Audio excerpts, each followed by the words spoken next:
In light of the recent changes that BSG has made in Escape from Tarkov regarding damage done to PMCs when they're shot in their blacked out limbs, it's worth taking a second look at the age-old question of which surgical kit is better, the SURV12 or the CMS.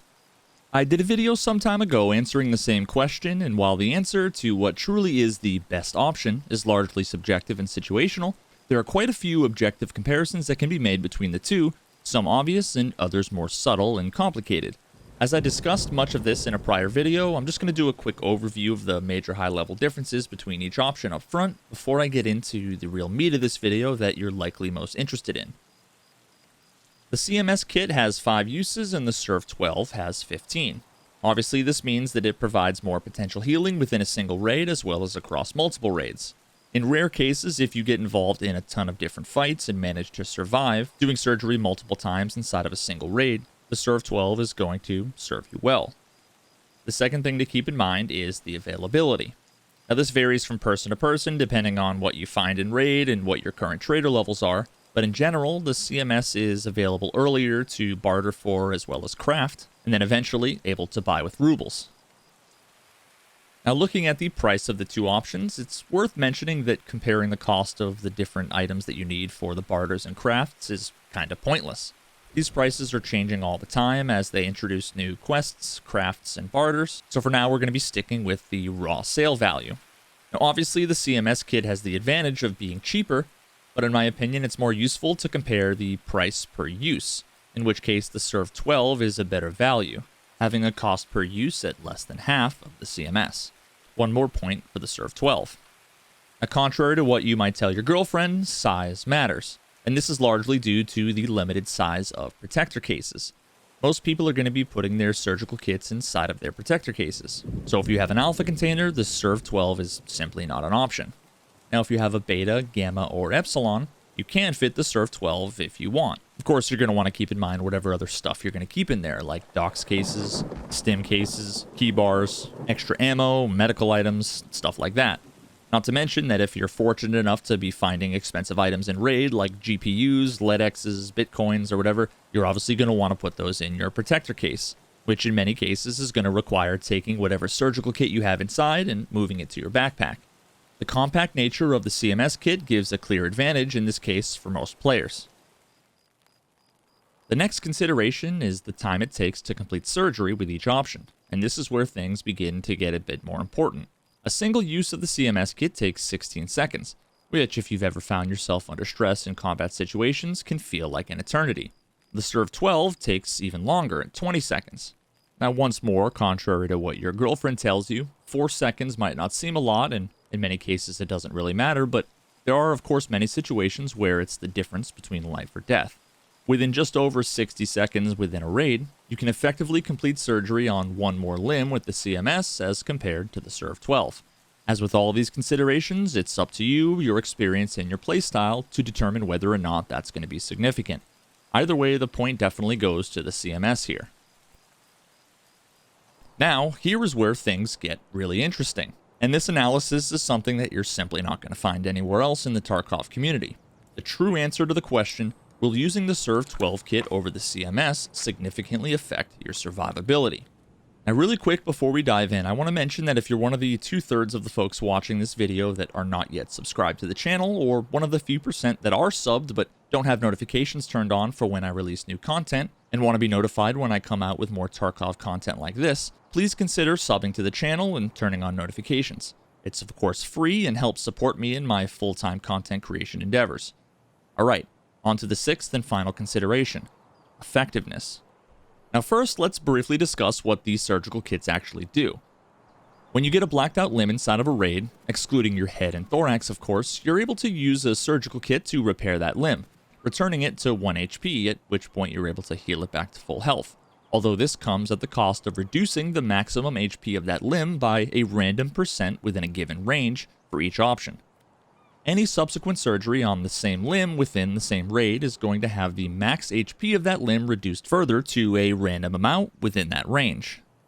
Using the CMS kit is going to reduce the max HP of healed body parts to between 25 and 45% of the current max hit points for that limb. whereas the SURV12 is going to reduce the max HP of body parts to between 60 and 72% of the current max hit points.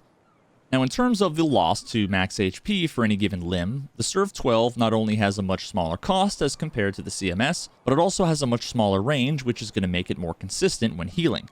The SURV12 also comes with the ability to fix broken bones in the arms and legs, an added convenience in many cases, as it's not uncommon to have a limb both blacked out and a bone broken at the same time. The benefit of not having to carry splints with you every raid is nice, but it also comes at the cost of being less flexible when it comes to what you're going to want to swap in and out from your secure container when you find good loot in raids. So, with all that in mind, on to the most interesting and complicated question we have to ask ourselves. Will any of that actually make a difference? Is the smaller amount of HP lost when doing surgery with the SURV12 ever going to actually save your life? If it does, how often? Is it going to be significant? Now, for many people at first glance, it might seem pretty obvious. More HP is better, right? That's gotta be a huge advantage. The answers to these questions may be surprising to you. In order to begin answering these questions in a meaningful way without eating up tons of hours with multiple people to test this in raid, spending millions of rubles in the process, and ultimately having a tiny sample size, it felt like the best option was to think smarter, not harder, turning to something right in my wheelhouse, writing software. In my free time over the last week or two, I created a simulation of Tarkov's health system, accurately modeling all of the ballistics, armor, and health mechanics to a point that's indistinguishable from the game itself. Now, this not only includes all of the health retained after surgery, but also has the unique bugs and other weird behavior that exists in the game at the moment as well. Now, this allows me to get extremely accurate results with a proper, meaningful sample size to actually answer these kinds of questions with confidence. Now let's look at the results using a few use cases that I felt were some of the most common experiences in raids that we're going to play, as well as encompassing a wide range of different ammo types, armor classes, and where enemies are going to be shooting on your body. I'll be testing 7 use cases that aim to encompass a wide range of situations, from ammo, caliber, armor, class, and material, as well as the number of times that different combinations of limbs had been zeroed out and then had surgery done to them. Now, each one of these 7 use cases is going to be further broken into 3 scenarios. Now, each scenario will consist of 1,000 unique test iterations, with the output of each being the average number of shots to kill. Half of the tests begin with a full health PMC that's done surgery on the relevant blacked out limbs using the CMS, and the other half using the SURV12. Now, after the simulated surgeries are done, the player is going to have all damaged zones healed back to full. When we look at the results, obviously the higher the number of shots it takes to kill us, the better. Scenario number 1. You're wearing the level 3 Coraza armor. You've had one arm and one leg blacked out and face an enemy who's using an MP7. Now in the first case, the enemy is going to be using a fairly common, affordable round with a middle-of-the-road damage and pen value, the type of bullet that's available from level 1 or 2 traders. In this case, we're going to be using subsonic, and it's going to be hitting every shot in your stomach. Now, in all future scenarios, I'm going to be referring to this ammo archetype for the given caliber as well as the distribution of shots as the stomach scenario. Just keep that in mind going forward. Now, in this case, the average shots to kill after using the CMS was 5.8, with an average of 6.2 for the SURV. In the second case, the enemy is using a rarer, more expensive ammo with higher penetration and, by comparison, lower flesh damage, and in this case, that's APSX. Your enemy is going to be hitting you with a realistic random distribution of shots to your center of mass, which is going to include both of your arms, stomach, and thorax. For all future scenarios, I'm going to be referring to this ammo type and distribution of shots as the common scenario. Now in this case, the average shots to kill when using the CMS was 6, with an average of 6.5 for the SURV. Now in the third case, the enemy is going to be using a common, relatively inexpensive, low penetration, but high flesh damage version of whatever caliber we're talking about. In this case, it's going to be Action SX. The enemy is going to be aiming for our legs, hitting all shots with an equal distribution between the left and the right leg. In all future scenarios, I'm going to be referring to this as the leg meta scenario. Now the average shots to kill was 5.2 with the CMS and 5.5 with the SURV12. Now moving on to scenario number 2, you're not wearing any armor and you've been blasted by a TOS scav multiple times, blacking out every limb once. Later on, you're going to be facing an enemy who's shooting 45 ACP. Now in the first case, the stomach scenario, the enemy is going to be using 45 ACP match FMJ, with 2.9 average shots to kill after using the CMS and 4 shots to kill after using the SURV. In the common scenario, our second case, the enemy is using 45 ACP AP, with 3.1 average shots to kill with the CMS and 4 shots to kill with the SURV. The final case here, the leg meta scenario, the enemy is using 45 ACP Hydra Shock, with 3 average shots to kill with the CMS and 4 shots to kill with the SURV. Moving on to scenario number 3, you're wearing level 4 trooper armor, you've done surgery on both arms once as well as your stomach. You're going to be shot by an enemy who's using an RPK shooting 545 by 39. The stomach scenario here has the enemy using 545 BT, with 5.1 shots to kill from the CMS and 6.1 shots to kill with the SURV. The common scenario here has the enemy using 545 BS, with 5.7 shots to kill with the CMS and 6.5 with the SURV. The leg meta scenario has the enemy using 545 HP, with 5 shots to kill with the CMS and 5.9 with the SURV.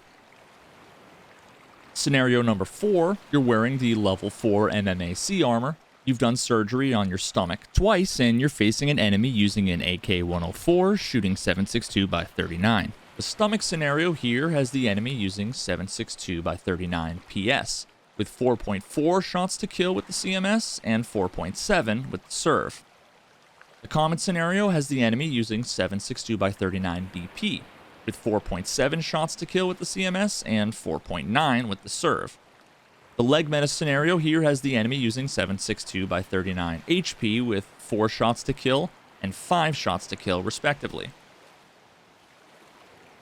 Now scenario number 5 has you wearing level 5 Gazelle armor, and you've done surgery on one of your arms twice, one of your legs twice, the other leg once, and you're going to be facing an enemy using an HK-416 shooting 5.56.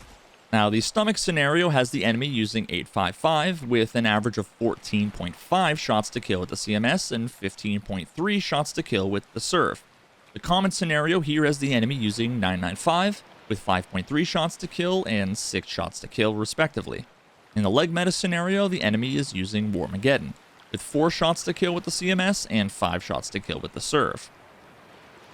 Scenario number 6 has you wearing level 6 Slick armor, and you've done surgery once on your stomach. In this case, you're going to be facing an enemy using a double barrel shotgun, shooting 12 gauge ammo. Now in all scenarios here, we're assuming that all of the pellets are impacting whatever zone of the body they're aiming for. Now in the case of the stomach scenario here, the enemy is using your standard run-of-the-mill 7mm 12 gauge buck. And in both cases, you're going to die to a single shot, no matter what you healed with. The common scenario here has the enemy using Flechette. And regardless of which surgical kit you use, you're going to take on average 5.7 shots to kill. The leg meta scenario here has the enemy using 12 gauge Magnum buckshot, with 1.1 shots to kill with the CMS and 2 shots to kill with the SURV. Now in scenario number 7, you're going to be wearing the level 6 6B43 Zabralo armor, and you've done surgery on each leg twice. You're going to be coming up against an enemy who's going to be using an M1A, shooting 7.62 by 51 NATO. The stomach scenario here has the enemy using M80, with 9.1 shots to kill with the CMS and 9.4 shots to kill with the SURV. The common scenario has the enemy using M61, with 3.9 shots to kill and 4.2 shots to kill respectively. Finally, the leg meta scenario here has the enemy using Ultra Nozzler, and in both cases you're going to be dying to 4 shots. Now honestly, I'm happy with the consistency of the results here. It appears that the more common, middle-of-the-road ammo types, hitting exclusively the stomach, showed a difference of 1 or less than 1 round to kill when comparing the CMS to the SURV. And when it comes to the higher pen, lower damage rounds with a realistic hit distribution, we basically see this same difference, somewhere under 1 round on average, which makes sense. The overall difference in the reduction of the total HP between the two surgical kits isn't really enough to make a massive difference in time to kill against most common ammo types when the damage is spread out across multiple parts of the body. Now, just like in previous scenarios, looking at the leg meta strategy with the high flesh damage rounds, we see similar results, about 1 round or less being the difference. So, what do you guys think? Do you feel like these shot to kill differences after doing surgery with the CMS versus the SURV are enough for you to want to opt for the larger, more expensive option, or do you think that the benefit isn't enough to warrant it? Ask yourself how often you're going to be dying because of a single bullet difference. Is it enough to warrant the additional size, time to use, and cost of the SURV12? Did my analysis change your mind at all? Either way, I'm interested in knowing what you're going to be using for surgery in the future. A last thing to note is that the simulation I wrote is going to be able to tell us all sorts of really interesting information with details that you basically won't be able to get anywhere else. I can do all kinds of similar analyses on armor to determine the differences between classes, materials, and the zones they protect, as well as the other side of the equation, determining how effective different calibers and types of each ammo are against different armors and with different methods of aiming. Again, if you want to see more stuff like this, be sure to subscribe, turn on notifications, and leave a comment with the kinds of questions that you'd like this simulation to answer. And I'll see you guys all in the next one.